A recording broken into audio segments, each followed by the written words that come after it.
ಪೌರಕಾರ್ಮಿಕರನ್ನ ಕಾಯಂಗೊಳಿಸಿ ಸರ್ಕಾರಿ ನೌಕರಿಗೆ ನೀಡುವ ಸೌಲಭ್ಯಗಳನ್ನ ನೀಡಬೇಕು ಎಂದು ಸಮುದಾಯ ಸಂಘಟಕರು ನಾಗರತ್ನಮ್ಮ ತಿಳಿಸಿದ್ದಾರೆ. ಮಂಗಳವಾರ ಪಟ್ಟಣ ಪಂಚಾಯಿತಿ ಕಚೇರಿಗೆ ಬೀಗ ಹಾಕಿ ಹೊರಗುತ್ತಿಗೆ ಕಾಯಂ ನೌಕರರು ಪೌರಕಾರ್ಮಿಕರು ಅನಿರ್ದಿಷ್ಟಾವಧಿ ಮುಷ್ಕರದಲ್ಲಿ ಭಾಗವಹಿಸಿ ಮಾತನಾಡಿದರು. ನಮ್ಮ ಸ್ಥಳೀಯ ಸಂಸ್ಥೆಯಲ್ಲಿ ಕೆಲಸ ಮಾಡುವ ಬಹಳ ಜನ ದಿನಗೂಲಿ ವೇತನಕ್ಕೆ ಇದ್ದಾರೆ. ಇವರನ್ನ ಕಾಯಂಗೊಳಿಸಬೇಕು. ಸಮಾನ ಕೆಲಸಕ್ಕೆ ಸಮಾನ ವೇತನ ನೀಡಬೇಕು. ಎಲ್ಲ ರಾಜ್ಯ ಸರ್ಕಾರದ ಎಲ್ಲ ನೌಕರಿಗೆ ಸಿಗುವ ಸೌಲಭ್ಯವು ಸ್ಥಳೀಯ ಸಂಸ್ಥೆಯಲ್ಲಿ ಕೆಲಸ ಮಾಡುವವರಿಗೆ ಎಸ್ಎಫ್ಸಿ ವೇತನ ಕೊಡಬೇಕು ಎಂದಿದ್ದಾರೆ.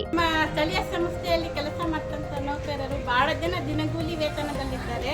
ಅವ್ರಿಗೆಲ್ಲ ಪರ್ಮನೆಂಟ್ ಮಾಡಬೇಕು ಅಂತ ಹೋರಾಟ ಮಾಡ್ತಾ ಇದ್ದೀವಿ.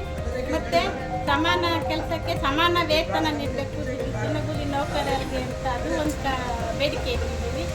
ಮತ್ತು ಎಲ್ಲ ರಾಜ್ಯ ಸರ್ಕಾರ ನೌಕರ ಸಂಘರಿಗೆ ರಾಜ್ಯ ಸರ್ಕಾರಿ ನೌಕರರಿಗೆ ಏನು ಸಿಗ್ತಾ ಇದ್ದ ಅನುಕೂಲಗಳು ಅವೆಲ್ಲವನ್ನು ನಮ್ಮ ಸ್ಥಳೀಯ ಸಮಿತಿಯಲ್ಲಿ ಕೆಲಸ ಮಾಡೋಂಥ ನೌಕರರಿಗೂ ಕೊಡಬೇಕು ಅಂತ ಕೇಳ್ಕೊಂತ ಅದೊಂದು ಬೇಡಿಕೆ ಇಟ್ಟಿದ್ದೀವಿ.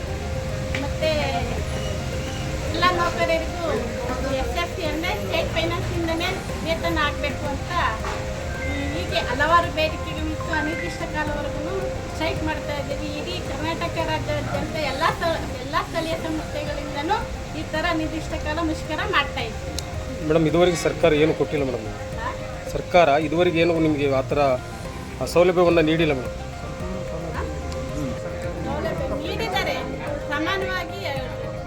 ಏನು ಸ್ಟೇಟ್ ನೌಕರರು ಸರ್ಕಾರಿ ನೌಕರರು ಅಂತ ಏನು ಪರಿಗಣಿಸಿ ಎಲ್ಲ ಅನುಕೂಲ ಅಷ್ಟು ನಮಗೆ ಕೊಡಬೇಕು ಅಂತ ಕೇಳ್ತೀವಿ.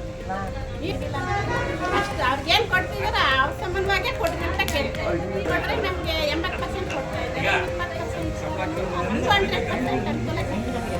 ಇದೇ ವೇಳೆ ದ್ವಿತೀಯ ದರ್ಜೆ ಸಹಾಯಕ ತಿಪ್ಪೇಸ್ವಾಮಿ, ಆರೋಗ್ಯ ನಿರೀಕ್ಷಕ ತಿಪ್ಪೇಶ್, ದ್ವಿತೀಯ ದರ್ಜೆ ಸಹಾಯಕ Suresh, junior programme Dayanand, accountant Madhu, ನೀರು ಸರಬರಾಜು ಸಹಾಯಕ ಮನೋಜ್, ವಾಹನ ಚಾಲಕ ತಿಪ್ಪೇಶ್